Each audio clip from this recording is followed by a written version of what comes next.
My name's Mark Condi. I have a rare autoimmune disease called neurosarcoidosis, and it caused me to stop walking in January of 2017. I took a 3-hour nap, I woke up, and I couldn't move my legs. It is the scariest moment of my life.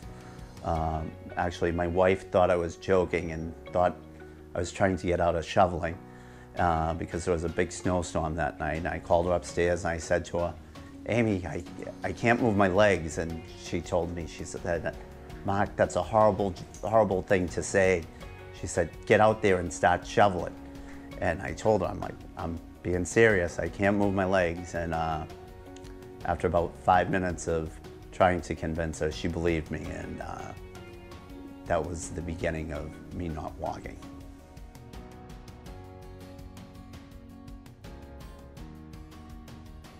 While I was in Spalding, I was introduced to the Ed series and the Education series. And the Education series, some of the more important issues like skin care, about pressure relief and sores, and it was really eye-opening. Just things you would never think of about how to pressure relief in your chair and why you need to do it.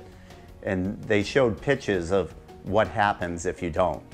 And from that point on, I always pressure relieved all the time. And they also talked about sensitive subject matter like sexual health. And they answered a lot of questions that, that were in my head, but I just didn't want to ask anyone. And they answered them without even asking a lot of the questions. So that was very gratifying. And then they also talked about the GBC and how the GBC can help you.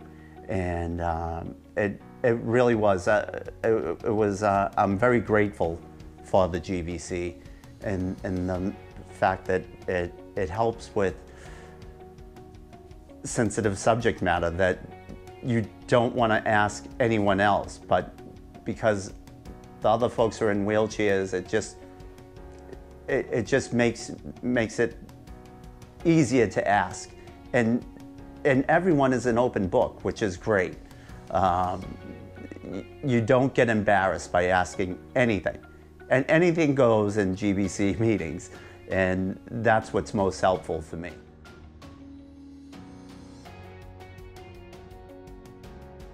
So while at Spalding, I never felt like I needed a mentor because I was always surrounded by my friends. I'm blessed with having great friends who never left me.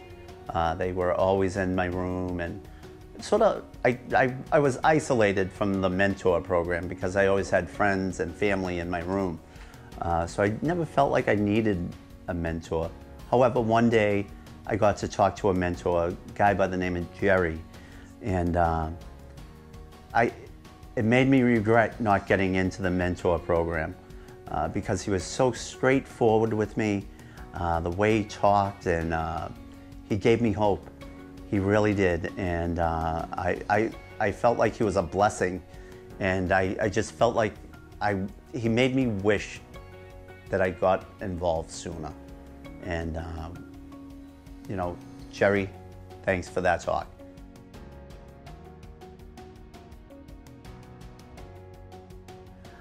So I'm a chef, and I'm still a chef.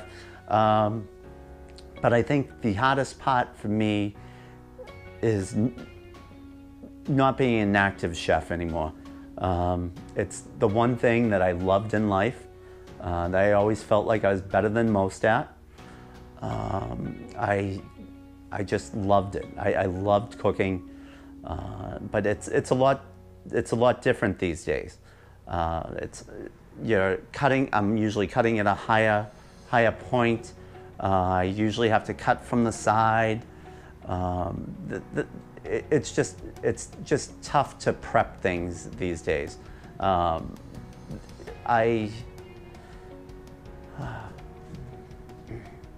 I feel very useless now when I'm in the kitchen, just because I can't walk and I don't have leverage when I'm cutting.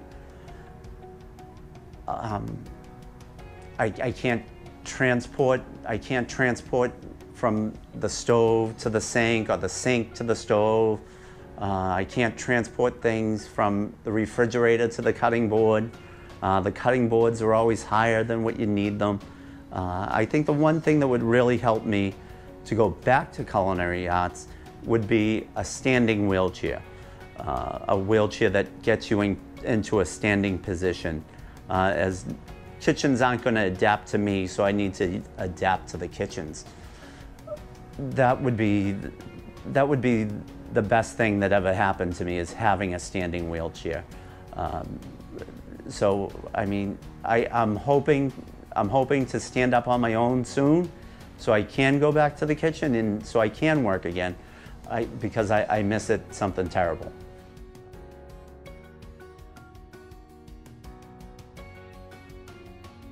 I think the toughest part, there are tough things about being in a wheelchair, but I'd have to say the two things that are tough are, one, bowel and bladder treatment, which can always get in the way. It's always in the back of your mind, no matter where you go.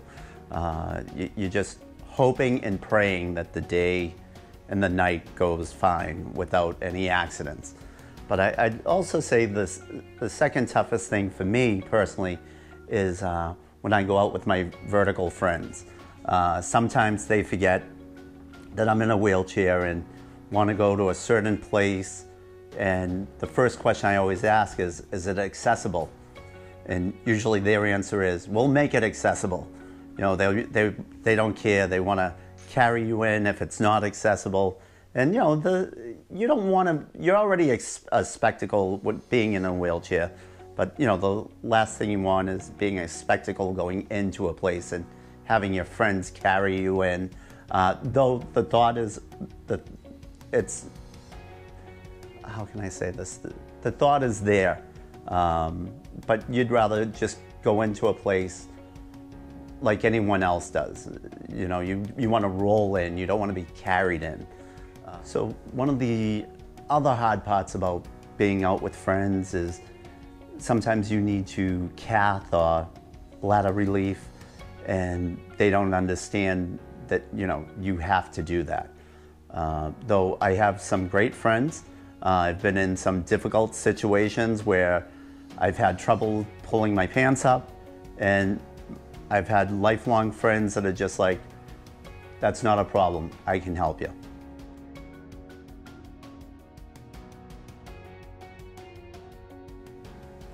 Believe it or not, I do feel like there is a silver lining with paralysis. I know who my friends are. I've got great friends, and I would say the silver lining is I know how much my friends love me. There isn't anything they wouldn't do for me. Whether it's carry me up 10 flights of stairs in this chair, or, you know, or if it's helping me pull my pants up. It really shows me how much they love me, and I have to say that is the silver lining for me, is I know who my friends are, and I'm very blessed.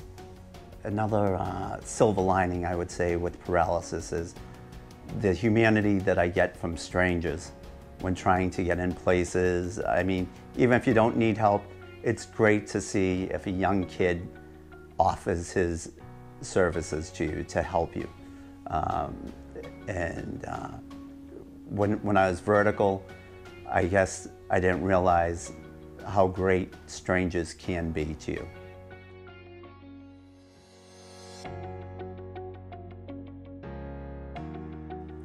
I think I'd say to myself, Mark, life's not over. You have great friends, great family, and a rock of a wife. Keep faith. Keep your faith. Things are going to get better. Things will get better. You've got a great support system ahead of you. You have no idea how much people love you. And that's what I'd say to myself. Because people do love me, and it feels great. And it's the thing that keeps me going. My wife Amy, she doesn't let me get down on myself. She won't let you get down on yourself. She's gonna get you through this. Your friends are gonna get you through this. Life is not over. Just because you can't stand doesn't mean you can't live life. And that's what I'd tell myself.